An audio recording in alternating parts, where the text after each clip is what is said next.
গত কিছুদিন ধরে উদয়পুর কিল্লা থানাধীন পূর্ব গোকুলপুর রায়াবাড়ি মুসলিমপাড়া এলাকায় 46টি পরিবার দীর্ঘ বছর ধরে বসবাস করে আসছিল।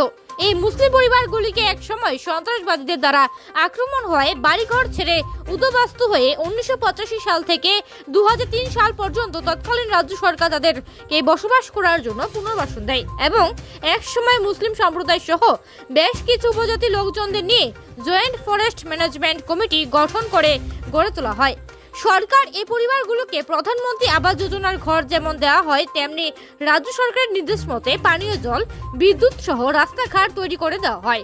তারপরও বেশ কয়েক বছর ধরে বন দপ্তর পরিবারগুলোকে উঠে যাবার জন্য নির্দেশ দেয়। অবশেষে বৃহস্পতিবার গোমতী জেলা পুলিশ, সিআরপিএফ, টিএসআর সহ জেলা প্রশাসন, মহকুমা প্রশাসন, বন দপ্তরের আধিকারিকদের উপস্থিতিতে 7 পরিবারের ঘর, তাদের লাগানো হাজার হাজার গাছ ধ্বংস করে দেওয়া হয়।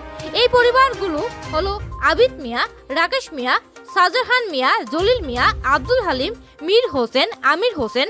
যখন বোলডোজার দিয়ে ঘরগুলি ভাঙা হচ্ছে তখন লোকজনদের আর্তনাদে আকাশ বাতাস ভারী হয়ে উঠেছিল। ছোট ছোট দুধের বাচ্চাদের নিয়ে মা বোনেরা চিৎকার করে বলতে থাকে বাঁচার জন্য একটু জায়গার ব্যবস্থা করার জন্য। রান্না করা ভাতগুলিকে খেতে দেয়নি প্রশাসন। ঘর ভাঙা দৃশ্য দেখে রাইলা বিবি বয়স 70, সৈদা বিবি বয়স 60, আকিমা বেগম বয়স 40, মনোয়ারা বেগম 2 মাসের মেয়েকে নিয়ে মাটিতে পড়ে যায় অজ্ঞান হয়ে।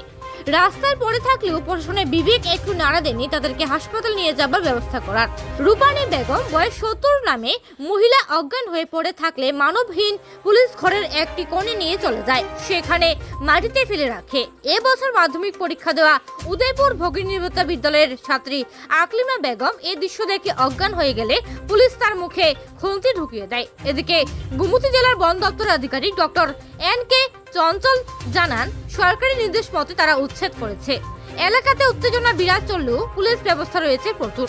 বৃহস্পতিবারের উচ্ছেদ অভিযানে উপস্থিত ছিলেন গোমতী জেলা অতিরিক্ত জেলা শাসক সুমিত লোধ, জেলা বন দপ্তরের আধিকারিক ডক্টর এন.কে. চঞ্চল, মহকুমা শাসক জয়ন্তী ভট্টাচার্য, অতিরিক্ত মহকুমা শাসক রাজু দে সহ রাধাকিশোরপুর কিল্লা থানার ওসি সহ বিশাল পুলিশ বাহিনী।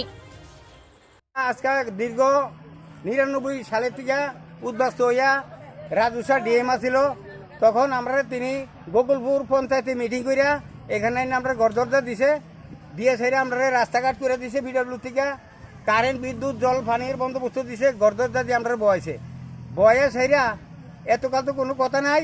এখন বর্তমানে এই 5-4 বছরের ভিতরে তারা আমরা বড় বড় হুমকি দিতে আছে, বড় বড় অত্যাচার করতে আছে। ইয়া আমরা একটা পরিবারের ভিতরে 5টা-7টা করে সিলি দিছে, মাথার ভিতরে মাইদুর করছে, বাড়ি ঘরের ভিতরে আইয়া তারা বাইরের থেকে লোক আইনা সেরা।